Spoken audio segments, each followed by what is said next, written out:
नमस्कार दोस्तों, आपका स्वागत है आपके अपने चैनल स्टडी वाइन्स ऑफिशियल पर। तो आज की इस वीडियो में हम बौद्ध धर्म के बारे में पढ़ेंगे। इसे पिछली वीडियो में हमने जैन धर्म के बारे में पढ़ा था। अगर आपने वो वीडियो नहीं देखी तो हिस्ट्री की प्लेलिस्ट में जाकर ज़रूर देख लेना। आज हम बौद्ध धर्म को विस्तार से कहानी की तरह पढ़ेंगे और मैंने इस वीडियो में वो सभी पॉइंट कवर किए हैं जो किसी न किसी एग्ज़ाम में पूछे गए हैं। तो पहले हम पूरी वीडियो को एक कहानी की तरह समझेंगे और लास्ट में प्रीवियस ईयर क्वेश्चन भी कवर करेंगे। तो पहले आप पूरी वीडियो को एंड तक देखें और लास्ट में प्रीवियस ईयर क्वेश्चन जरूर अटेम्प्ट करें। तो चलिए बिना देरी किए हुए वीडियो को शुरू करते हैं। तो चलिए वीडियो की शुरुआत करते हैं और बौद्ध धर्म के बारे में पढ़ना शुरू करते हैं। तो बौद्ध धर्म के संस्थापक आप सबको पता होगा कौन है? महात्मा बुद्ध यानी कि गौतम बुद्ध। इन्हें एशिया का ज्योतिपुंज लाइट ऑफ एशिया भी कहा जाता है महात्मा बुद्ध को। तो बौद्ध धर्म के संस्थापक हैं महात्मा बुद्ध और इन्हें एशिया का ज्योतिपुंज कहा जाता है। और गौतम बुद्ध का जन्म कब हुआ था? तो 563 ईसा पूर्व इनका जन्म हुआ था कपिलवस्तु के लुम्बिनी नामक स्थान पर। ये अब कहाँ पर है? तो ये जगह अब नेपाल में है। तो इनका जन्म कपिलवस्तु के लुम्बिनी में हुआ था जो वर्तमान में नेपाल में है। और गौतम बुद्ध के पिता का नाम क्या था? शुद्धोधन। और माता का नाम क्या था? महामाया, जिन्हें माया देवी भी कहते हैं। तो महामाया इनकी माता का नाम था और पिता का नाम था शुद्धोधन। और गौतम बुद्ध की माता की मृत्यु इनके जन्म के 7वें दिन ही हो गई थी। इसीलिए इनका जो लालन पालन था इनकी सौतेली माँ प्रजापति गौतमी ने किया था। तो इनकी माँ की मृत्यु इनके जन्म के 7वें दिन ही हो गई थी। तो इसके बाद इनका पालन पोषण इनकी सौतेली माँ प्रजापति गौतमी ने किया था। और गौतम बुद्ध के बचपन का क्या नाम था? तो इनके बचपन का नाम था सिद्धार्थ। क्या था? सिद्धार्थ। उसके बाद आगे है कि बचपन से ही गौतम बुद्ध का मन आध्यात्मिकता की ओर था। इसीलिए इनके पिता ने क्या किया? इनका विवाह 16 वर्ष की अवस्था में ही यशोधरा के साथ करा दिया। किसके साथ? यशोधरा के साथ। और इनका एक पुत्र हुआ। पुत्र का नाम क्या था? तो इनके पुत्र का नाम था राहुल। नाम याद रखिएगा। गौतम बुद्ध की पत्नी का नाम था यशोधरा और इनके बेटे का नाम था राहुल। तो जो गौतम बुद्ध हैं जब ये पैदा हुए थे ना, तो एक ऋषि ने एक भविष्यवाणी की थी इनके पिता के सामने कि जो आपका ये बेटा है यानी कि जो गौतम बुद्ध हैं ये बड़े होके बहुत बड़े सन्यासी बनेंगे। जो सुनकर इनके पिता काफ़ी निराश हो गए क्योंकि इनके पिता राजा थे और वो चाहते थे इनका बेटा भी राजा बने। पर जब ये ऋषि ने भविष्यवाणी की कि इनका बेटा बड़ा होकर क्या बनेगा? सन्यासी बनेगा, तब से राजा ने ठान लिया कि मैं अपने बेटे को कोई भी दुख नहीं दिखाऊंगा ताकि उसका मन वैराग्य की ओर ना जाए। इसीलिए उन्होंने राजमहल में ऐसी व्यवस्थाएं कर दी कि गौतम बुद्ध ने जब तक विवाह हो गया तब तक उन्होंने कोई भी बूढ़ा आदमी नहीं देखा, ना उन्होंने किसी व्यक्ति की मृत्यु देखी। मतलब कि सब दुखों से उन्हें परे रखा गया। पर एक दिन क्या हुआ कि गौतम बुद्ध अपने राजमहल से बाहर निकले और साम्राज्य में घूमने के लिए चल पड़े। तो भ्रमण के दौरान इन्हें व्यक्ति जीवन की 4 अवस्थाओं को देखा, जिसके बाद इनके मन में वैराग्य उत्पन्न हो गया। तो सबसे पहले इन्होंने एक व्यक्ति को देखा जो कि लाठी लेकर झुककर चल रहा था। तो इन्होंने अपने सारथी से पूछा जो कि इनका रथ चला रहा था कि ये व्यक्ति ऐसे क्यों चल रहा है? तो इनके सारथी ने बताया कि ये व्यक्ति बूढ़ा हो चुका है। तो इन्होंने इससे पहले किसी भी बूढ़े व्यक्ति को नहीं देखा था। तो इन्होंने पूछा क्या मैं भी बूढ़ा हूँगा? तो इनके सारथी ने जवाब दिया कि हाँ युवराज, सभी को एक न एक दिन बूढ़े होना है। उसके बाद जो अगला व्यक्ति इन्होंने देखा वो एक बीमार व्यक्ति था। उसके बाद इन्होंने एक शव को देखा। तब फिर इन्होंने अपने सारथी से पूछा किसे क्या हो गया? तो उन्होंने बताया कि ये व्यक्ति मर चुका है। तब इनको पहली बार पता चला कि कोई व्यक्ति मरता भी है। तब इन्होंने पूछा क्या मैं भी मरूंगा? तब इनके सारथी ने बताया हाँ युवराज, जितने भी व्यक्ति हैं सब एक न एक दिन मरेंगे। मतलब कि जिन्होंने भी जन्म लिया इस धरती पर सबको एक न एक दिन मरना है। तब इन्होंने एक चौथे व्यक्ति को देखा जो कि समाधि लगाकर बैठे हुए थे। तब इन्होंने अपने सारथी से पूछा कि ये क्या कर रहे हैं? तब इनके सारथी ने बताया कि ये सन्यासी हैं जो समाधि लगाकर बैठे हैं और ईश्वर का ध्यान कर रहे हैं ताकि उनको इस दुखों से छुटकारा मिल सके और वो ईश्वर को प्राप्त कर सके। तब इन चारों चीज़ों को देखकर जो गौतम बुद्ध थे उनके मन में वैराग्य उत्पन्न हो गया। मतलब कि वो काफ़ी दुखी हो गए कि एक न एक दिन मुझे भी मरना है, मैं भी बूढ़ा हूँगा। इसीलिए उनके मन में वैराग्य उत्पन्न हो गया। अब उन्होंने भी ठान लिया कि वो भी सन्यासी बनेंगे। तब उसके बाद आगे देखते हैं। जैसा कि हमने पीछे पढ़ा, अब गौतम बुद्ध ने सांसारिक समस्याओं से व्यथित होकर 29 वर्ष की आयु में अपना गृह त्याग कर दिया, जिसे बौद्ध धर्म में क्या कहा गया है? महाभिनिष्क्रमण कहा गया है। तो इनके गृह त्याग को बौद्ध धर्म में महाभिनिष्क्रमण कहा गया है, ये याद रखेगा। और ज्ञान की खोज में बुद्ध इधर उधर भटकते रहे। फिर इन्हें अलार कलाम मिले जो इनके पहले गुरु बने। तो महात्मा बुद्ध के पहले गुरु कौन बने? अलार कलाम। और इन्होंने अलार कलाम से सांख्य दर्शन की शिक्षा ली। किस चीज की? सांख्य दर्शन की शिक्षा ली। इसके बाद महात्मा बुद्ध ने अपने 5 मित्रों के साथ सारनाथ के वन में लगभग कई वर्षों तक कठोर तपस्या की, पर इसके बाद भी कोई परिणाम ना निकला। इसके बाद महात्मा बुद्ध ज्ञान की प्राप्ति के लिए गया चले गए, बिहार के गया में चले गए। और कठिन तपस्या के बाद 35 वर्ष की आयु में वैशाख की पूर्णिमा की रात निरंजना नदी के किनारे और पीपल वृक्ष के नीचे, जिसे बोधि वृक्ष कहा गया, सिद्धार्थ को ज्ञान प्राप्त हुआ। तो ये एक एक लाइन इंपॉर्टेंट है। 35 वर्ष की आयु में और वैशाख पूर्णिमा की रात में किस नदी के तट पर? निरंजना नदी, जिसे फाल्गु नदी भी कहते हैं, निरंजना नदी के किनारे और पीपल वृक्ष के नीचे इन्हें ज्ञान की प्राप्ति हुई। तो ज्ञान प्राप्ति के बाद सिद्धार्थ बुद्ध के नाम से जाने जाने लगे। इससे पहले इनका क्या नाम था? सिद्धार्थ। पर जब इन्हें ज्ञान की प्राप्ति हो गई तब इनका नाम क्या पड़ गया? बुद्ध। और ये जो स्थान है ये कहाँ पर है? तो ये बोध गया, यानी कि बिहार में बोध गया नामक स्थान है, वहां पर इनको ज्ञान की प्राप्ति हुई। तो बुद्ध ने अपना प्रथम उपदेश सारनाथ में दिया है। कहां पर? सारनाथ में, जिसे बौद्ध ग्रंथों में धर्म चक्र प्रवर्तन कहा गया। यह आपसे एग्जाम में पूछा गया है कि धर्म चक्र परिवर्तन का अर्थ क्या है। तो धर्म चक्र परिवर्तन का अर्थ है कि बुद्ध ने अपना पहला उपदेश दिया था, इसे धर्म चक्र परिवर्तन कहा गया। और इन्होंने अपना उपदेश किस भाषा में दिया था? तो इन्होंने अपना उपदेश पाली भाषा में दिया था। इन्होंने अपना पहला उपदेश तो सारनाथ में दिया था, पर इन्होंने अपने सर्वाधिक उपदेश कहाँ दिए थे? श्रावस्ती में दिए थे, याद रखिएगा। उसके बाद देखते हैं, तो महात्मा बुद्ध ने 4 सत्य कथन कहे थे। पहला कथन है कि संसार दुखों से भरा है। दूसरा कथन है कि हर दुख का कोई ना कोई कारण है। तीसरा कथन है कि सभी दुखों का सबसे बड़ा कारण इच्छा है।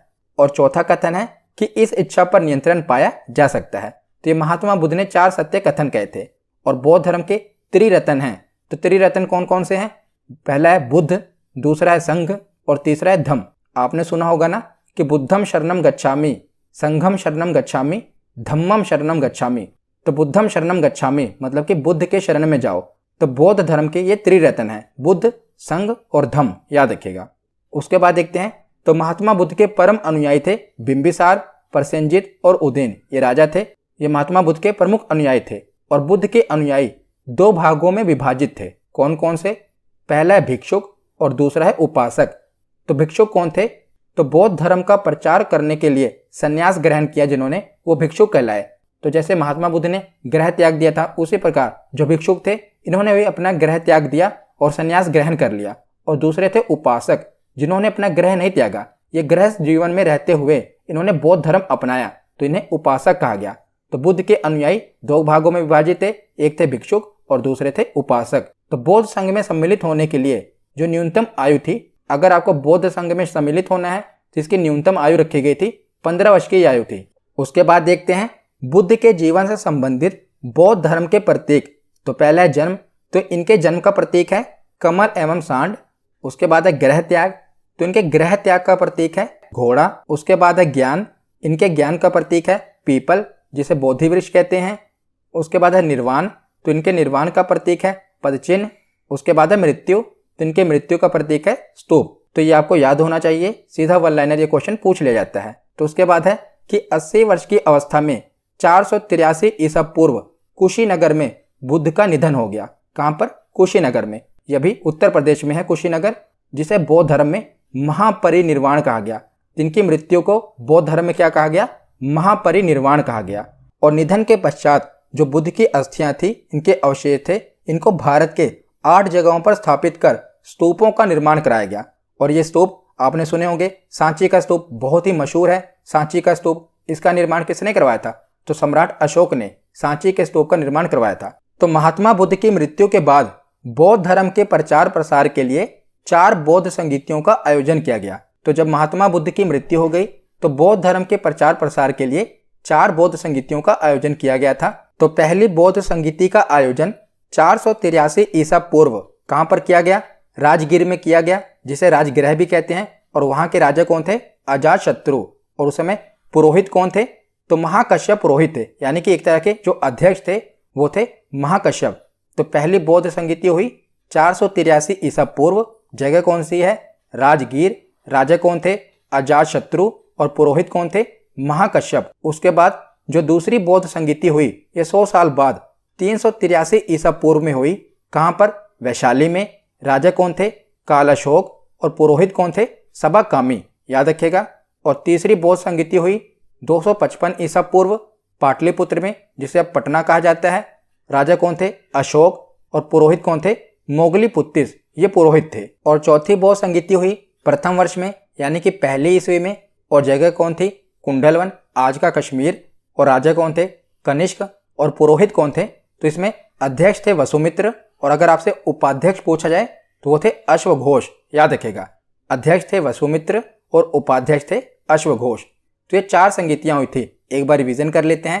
पहली संगीति 483 ईसा पूर्व, राजगीर, अजातशत्रु राजा थे और महाकश्यप पुरोहित थे। दूसरी बौद्ध संगीति सीधा ही 100 वर्ष बाद 383 ईसा पूर्व, वैशाली में, कालाशोक राजा थे और सभाकामी पुरोहित थे। तीसरी बौद्ध संगीति 255 ईसा पूर्व, पाटलिपुत्र में, अशोक राजा थे और मुगलोपोत्तिस, ये पुरोहित थे।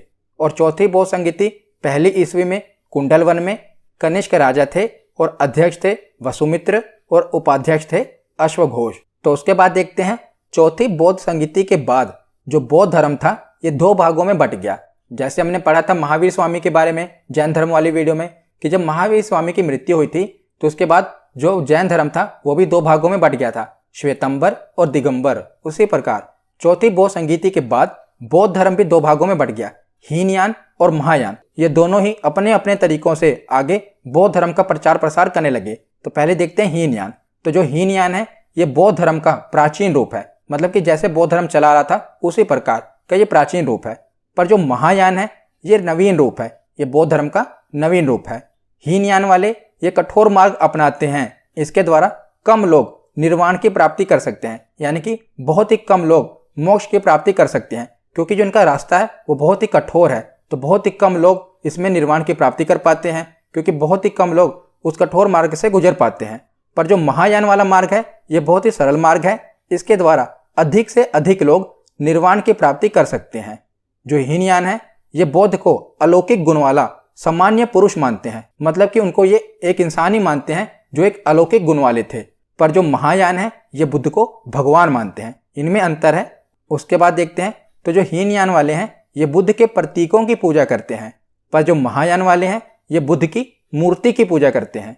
उसके बाद अगला पॉइंट है, हीनयान वालों के जो ग्रंथ हैं वो पाली भाषा में रचे गए हैं, क्योंकि ये बौद्ध धर्म का प्राचीन रूप है। हमने पीछे पढ़ा था कि महात्मा बुद्ध ने जो अपने उपदेश दिए थे वो भी पाली भाषा में दिए थे। तो हीनयान वालों के जो ग्रंथ हैं वो भी पाली भाषा में रचे गए हैं, पर महायान वाले ग्रंथ जो हैं ये संस्कृत भाषा में रचे गए हैं। उसके बाद हीनयान वाले ये कर्म एवं धर्म में विश्वास करते हैं, पर जो महायान वाले हैं ये परोपकार में विश्वास करते हैं। इसमें बोधिसत्व का आदर्श ग्रहण किया है जो दूसरों का कल्याण करते हैं, मतलब कि ये परोपकार में ज़्यादा विश्वास करते हैं। और जो हीनयान वाले हैं इनका प्रचार प्रसार लंका, बर्मा, थाईलैंड, कंबोडिया आदि देशों में हुआ, बर्मा यानी कि म्यांमार। और जो महायान वाले हैं इनका प्रचार प्रसार चीन, तिब्बत, जापान, कोरिया जैसे देशों में हुआ। तो ये था हीनयान और महायान में अंतर। आशा करता हूँ आपको समझ में आ गया होगा कि हीनयान और महायान में अंतर क्या है। उसके बाद देखते हैं बौद्ध साहित्य। तो त्रिपिटक बहुत ही इंपॉर्टेंट है, कई बार एग्जाम में पूछा गया है कि त्रिपिटक किस धर्म से संबंधित है। तो ये बौद्ध धर्म से संबंधित है। ये मूल रूप से पाली भाषा में रचे गए हैं और इनकी संख्या कितनी है? तो 3 है, इसीलिए इन्हें त्रिपिटक कहा जाता है। तो पहला है विनय पिटक, इसमें भिक्षु एवं भिक्षुणियों के आचरण संबंधी नियम है विनय पिटक में। और दूसरा है सुत्त पिटक, इसमें बौद्ध धर्म के जो उपदेश हैं उन्हें संकलित किया गया है सुत्त पिटक में। और तीसरा पिटक है अभिधम्म पिटक, इसमें बौद्ध धर्म की दार्शनिक व्याख्याएं दी गई हैं। इसका सबसे महत्वपूर्ण भाग कथा वस्तु है। तो ये तीनों मिलकर कहलाते हैं त्रिपिटक। पहला है विनय पिटक, दूसरा है सुत्त पिटक और तीसरा है अभिधम्म पिटक। उसके बाद अगला बौद्ध साहित्य है जातक कथाएं। ये मूल रूप से पाली भाषा में रचे गए हैं। इनकी संख्या 549 है और इनमें बुद्ध के पूर्व जन्म की कथाएं हैं, याद रखिएगा। जातक कथाओं में बुद्ध के पूर्व जन्म की कथाओं का वर्णन है। उसके बाद है बुद्ध चरित। तो इसकी रचना संस्कृत भाषा में हुई है और अश्वघोष द्वारा रचित यह एक महाकाव्य है। इसमें बुद्ध का जीवन वृत्त एवं उनकी शिक्षाओं का वर्णन है और इसे बौद्धों का रामायण कहा जाता है। तो जैसे रामचरितमानस में राम जी के जीवन का वर्णन है, उसी प्रकार बुद्ध चरित में किसका वर्णन है? बुद्ध के जीवन का वर्णन है, इसीलिए इसे बौद्धों का रामायण कहा जाता है। उसके बाद है धम्मपद। ये पाली भाषा में रचा गया है और इसे बौद्धों की गीता कहा जाता है। तो धम्मपद को बौद्धों की गीता कहा जाता है। तो यहाँ पर हमारा थ्योरी सेक्शन कंप्लीट होता है। अब हम प्रीवियस ईयर क्वेश्चन देखते हैं। तो पहला प्रश्न है कि सांची का स्तूप का निर्माण किसने करवाया था? तो सांची के स्तूप का निर्माण किसने करवाया था? सम्राट अशोक ने। ऑप्शन सी इसका सही जवाब होगा। अगला प्रश्न है अजंता और एलोरा की गुफाएं भारत के किस राज्य में स्थित हैं? तो इंपॉर्टेंट क्वेश्चन था और बौद्ध धर्म से रिलेटेड था, इसीलिए मैंने इसमें कवर कर दिया।